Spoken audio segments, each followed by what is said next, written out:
So we just tested 3 of Maltby's new clubs released in their 2025 line. How do they hold up? And are they going to make you a better golfer? Be the right club today. Yes! What's going on, guys? G2 here with 3 Putt Bogey. And a couple weeks ago, I got these Maltby clubs, wedges, 2 wedges and an iron. They're part of their new 2025 release. And we have the TE Plus in the diamondized black metal finish. We had a 7-iron here. We have the DRT wedges, a 56 in the DRT A. And then we have a 50 in the DRT G. So I took these out to the course, played with them for a round, took them to the range, tried to see maybe if there were other things that I could recreate that I couldn't play on the course. So we've got information and videos to show you of how these things perform, and if or if not, they may be a good choice for you. Now, price point wise, these are all amazing price points. The iron, $50 for the head. The wedges, I think they were $80 each. Great.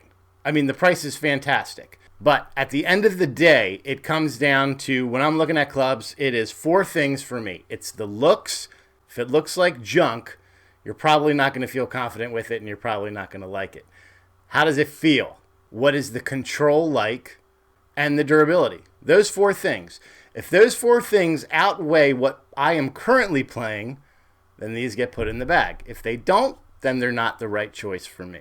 So in this video, we are going to cover the 7-iron, the Maltby TE Plus in the black diamondized finish. I have a True Temper Elevate 95 gram stiff flex shaft on here. Same grip that I use. This is basically, from a swing weight perspective, a shaft and a grip exactly set up to the specs that I have my current 7-iron in, which is the Maltby TS3. Did it outperform my TS3? Going through our criteria, the looks. I mean, all of these clubs look great. Even if it was not in black finish, if it was in that pearl satin, I think they call it, or chrome pearl, whatever, I still think it would look great. It's just a nice, sleek, it has like a little throwback to the old school, but it has very, very modern tech in here.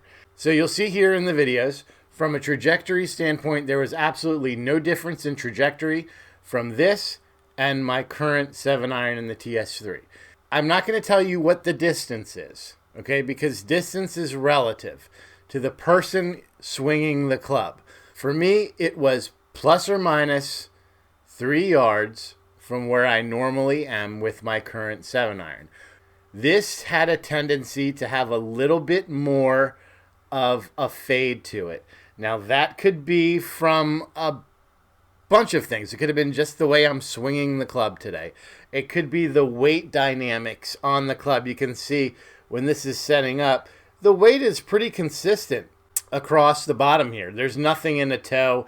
Like the TS3 has a little bit extra toe weight on it. Maybe that's the difference as to why this has just less perimeter weighting, more kind of a sole weighting to it.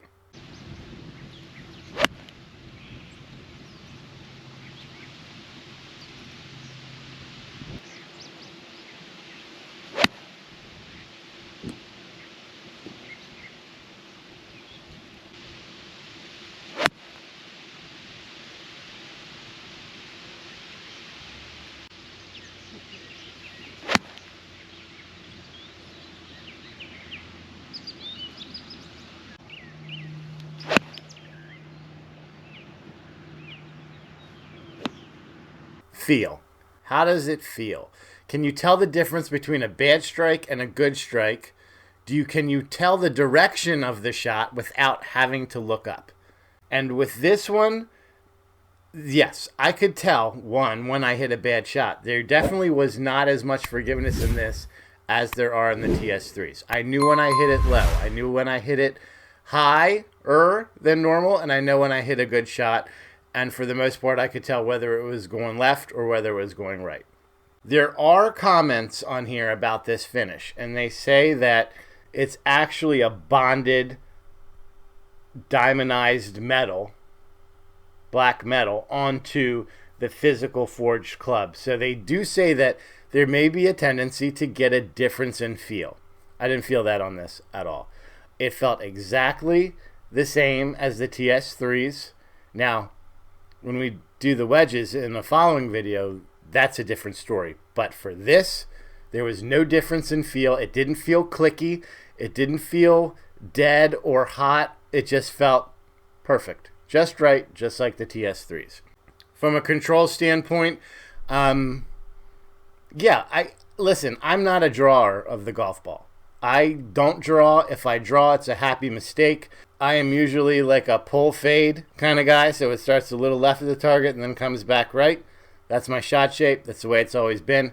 That's what I'm used to. If I need to try to draw the ball, I can intentionally do it. I don't like to do it. If I need to do something low, like a hook around a tree or a punch out or a low punch with a kind of a slice on it, or a low punch with a hook, I can absolutely do that, and this club absolutely did that as well. I did take a couple of 3/4 shots, because I know for me, if I'm like in a weird distance, let's say you're 100 yards out from the green, you're stuck under a tree, you can't get that ball up in the air. I know for me that 100-yard, like a little half punch 7-iron will land about 90, 95 and roll up the rest of the way. So I practiced those shots with this club as well, and they performed exactly as I would have expected them to do.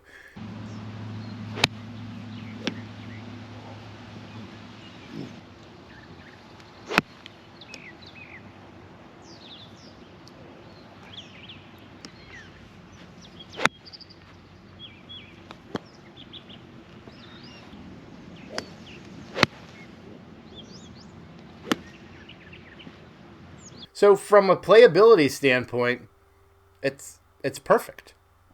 Durability. So I played one round with this. In the round, I probably used it, I want to say about 12 times. I hit it out of a fairway bunker just because I saw one and it was there, and I figured why the hell not. The rest were out of moderate rough, heavy rough, first cut, and fairway. You'll be able to see here, there's a little bit of wear right down here on the bottom. You can see that kind of glinting from the black. Nothing crazy. On the bottom sole here, though, you will see. You can see like a little T mark there from one of the white T's that kind of scratched it. There's normal scratching on this. Listen, no finish is perfect. You're always going to have some sort of wear, especially on black clubs. But considering what I put it through, I did not go easy on this. I think it looks great. Could it be better? Of course it could, and that's why you would get a satin chrome. If you want black, this is what you should expect. So, all in all, I think this is a great club. I think these are great heads. I would say that they would benefit anyone from a mid handicap. Let's say you're trying to break 90, you're close to it. You're trying to break 90, you're trying to break 80, all the way down to the low handicaps. I think you can make this work. You can work it left, you can work it right, you can work it high, low, whatever you want to do. It's got that playability and workability to it in a forgiving weighted club.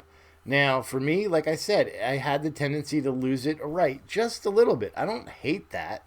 If I do that every time and I know it's consistent, which you could see from those shots, it was practically, I could have put a blanket out there where all those shots landed. So it was very consistent, and that's usually not me. So I would 100% recommend this iron.